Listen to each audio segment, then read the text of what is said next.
მთვარეზე ფეხის დადგმამდე ერთი ნაბიჯი ღარჩება. ნასას ისტორიული მისია წარმატებით დასრულდა. კაცობრიობამ მთვარის აქამდე უხილავი მხარე ნახა. კაფსულა ორიონის დაბრუნება ერთ-ერთი ყველაზე რთული ტექნოლოგიური პროცესი იყო. ხომალდი დედამიწის ატმოსფეროში დაახლოებით 40,000 კმ/სთ სიჩქარით შემოიჭრა. კაფსულის გარშემო ტემპერატურამ 2760 გრადუს ცელსიუსს მიაღწია. ორიონის თბოდამცავმა ფარმა ამას გაუძლო და შიდა ტემპერატურა შეინარჩუნა. ხომალდი წყნარ ოკეანეში კალიფორნიის სანაპიროსთან დაეშვა. ეკიპაჟი ამერიკის სამხედრო საზღვაო ძალებისა და ნასას სპეციალურმა სამაშველო რაზმმა გამოიყვანა. რა თქმა უნდა, კაფსულა ჯერ კიდევ გემის გემბანზე უნდა შემოვიტანოთ, მაგრამ ეკიპაჟის გემზე ყოფნა უკვე უმნიშვნელოვანესი მიღწევაა. როდესაც ლუკი გავხსენით, ისინი უკვე წამომდგარები იყვნენ სავარძლებიდან და კარგ დროს ატარებდნენ. ელოდებოდნენ როდის გავხსნით კარს. ჩავატარეთ მათი პირველი სამედიცინო შემოწმება. ყველა ძალიან კარგად იყო და კაფსულაში მყოფ სამედიცინო გუნდთან ერთად ისე მაგრად ერთობოდნენ, რომ ყველა სელფებს იღებდა.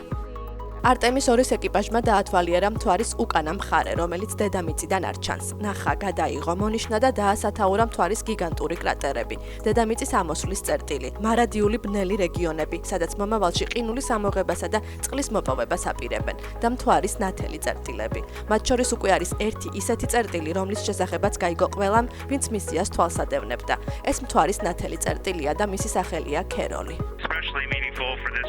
მეორე ობიექტი ჩვენი ეკიპაჟისთვის განსაკუთრებულად მნიშვნელოვანია.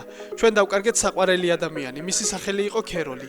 ქეითის და ელის დედა. ეს არის ნათელი წერტილი მთვარეზე და ჩვენ გსურს, რომ მას ქეროლი დავარქვათ. ქეროლი არტემის 2-ის კაპიტნის რიდ ვაისმენის მეუღლის სახელია. ის 2020 წელს კიბოს დიაგნოზით გარდაიცვალა. კაპიტანმა არ იცოდა, რომ ეკიპაჟის სხვა წევრებს მთვარის ნათელი წერტილისთვის მისი მეუღლის სახელი ჰქონდათ შერჩეული.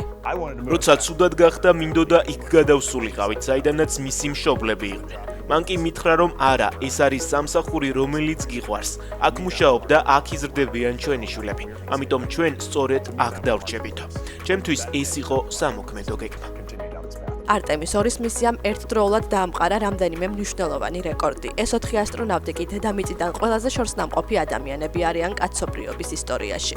ამას არტემის 3 უნდა მოხვეს. ასტრონავტები დაეშვებიან მთვარის სამხრეთ პოლუსზე, რეგიონში, რომელიც მდიდარია ყინულით. ნასას გეგმაა მთვარეზე ადამიანების მუდმივი დასახლება გაჩნდეს, რაც საფუძველი იქნება მარსის კოლონიზაციისთვის.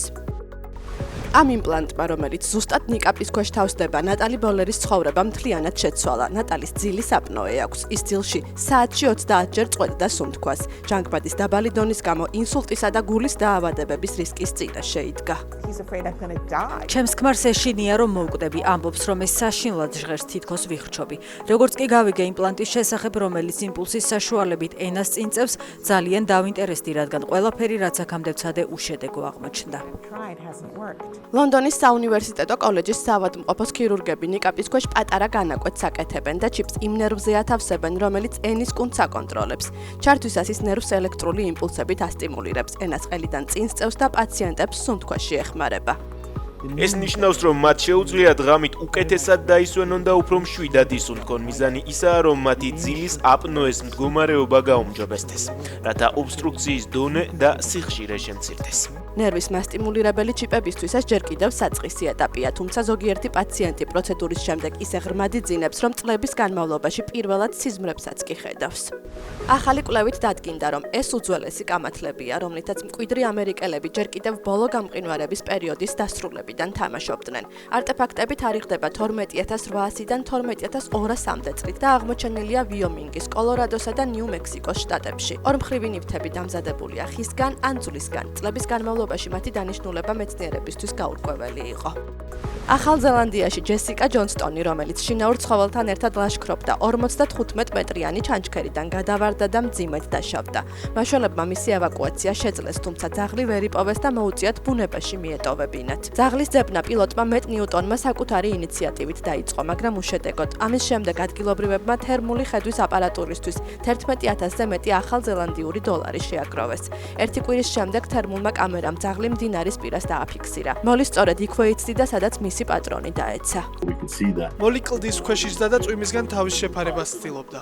ფიქრობ ის მიხვდა ჩვენს გაზრახვას, არ გაქცეულა და აშკარად უხაროდა, რომ გადაარჩინეს. ბაზაზე დაბრუნებულებს უამრავი ადამიანი დახვდა, რომლებიც ზებნაში ჩასართავად ემზადებოდნენ, თუმცა ამის ნაცვლად დიდი ბარბეკიუ მოვაწყვეთ და ყველა მოვეფერეთ მოლის.